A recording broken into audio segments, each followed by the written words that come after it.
contagion control in the shelter. We're going to discuss how diseases spread, disease incubation periods, how to prevent disease transmission, and understanding room signs. It's important to keep in mind that shelter animals are at high risk for the spread of disease. That risk is significantly decreased through careful practices. First, it's important to understand that diseases can be spread several ways. Some diseases, such as canine upper respiratory disease, can be spread throughout the air. It's an infectious agent in droplets or dust which remains suspended and can travel through the air. Droplet infections are small infectious droplets that travel short distances and come into contact with an animal's mucous membranes, like their nose. Disease can be transmitted through direct contact. That's through direct body surface to body surface contact between animals. These are the most infectious diseases in the shelter. However, disease can also be transmitted through fomite or indirect contact, when a contaminated item, surface, piece of clothing, or hand spreads disease between animals. Diseases such as URI, ringworm, parvovirus, feline distemper, and calicivirus can all be transmitted through indirect contact. Any object, including everyday objects that we use at the shelter, can carry infectious organisms from one animal to another. In fact, we are one of the biggest fomites. For that reason, we ask that you do not pet dogs that you are not walking unless you are specifically asked by a staff member. One of the challenges with managing contagion in a shelter setting is that animals can be contagious even when they don't look sick. Every disease goes through several stages. Starting at the point of infection, disease enters an incubation period. This period may last a couple of days, up to several weeks. During this time, an animal is not showing any symptoms of illness. However, the period of contagion can start during the incubation period and last long after the dog is no longer showing symptoms. For that reason, it's important to practice these strategies to minimize the spread of disease.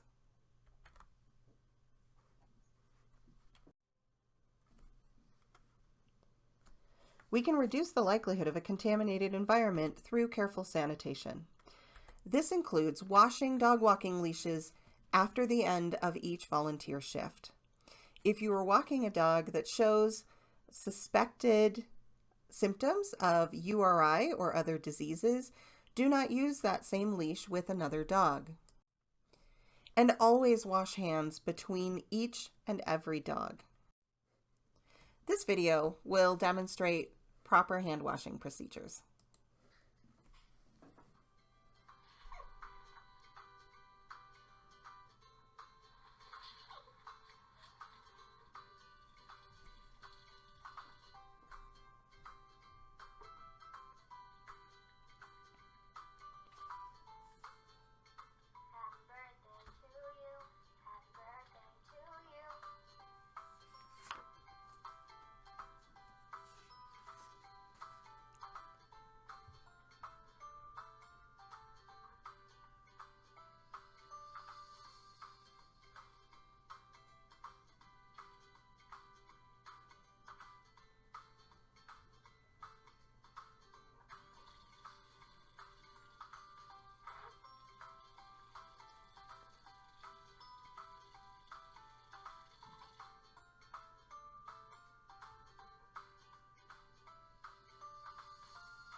If a sink is not immediately available, you can use hand sanitizer in between dogs. However, hand sanitizer is not a substitute for hand washing. Only use it if no sink is immediately available.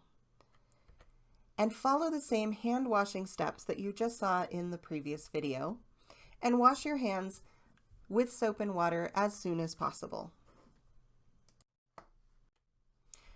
You can also prevent the spread of disease by avoiding contact with dogs that you're not working with.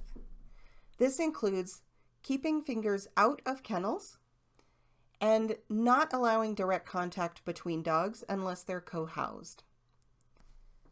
Also, if you suspect illness in a dog, use the needs attention slips to notify staff. All rooms are now color-coded to indicate the risk of contagion. Green rooms, or Category 1, are for rooms housing healthy adult animals. Yellow rooms, or Category 2, are for housing puppies, kittens, or nursing moms. Category 3, or orange rooms, are for housing sick animals with upper respiratory infection or another disease concern, or for animals under quarantine after exposure to a disease such as parvovirus. Category 4, or red room, is for animals that have ringworm or other diseases that could be spread to humans. Dogs on a walking status will always be in green rooms. If you check out a dog for a walk and it is in a room in any other color than green, do not enter. Instead, find a behavior staff member to determine the next step. Signs indicating a room's category or color will be shown either on the monitor outside the entrance to the room or to a sign mounted to the door. Again, please do not enter rooms other than green rooms. Following these simple rules doesn't just protect the shelter animals, it also protects you and protects your pets at home from the risk of contagion. So remember, dogs can be contagious even when they don't look sick.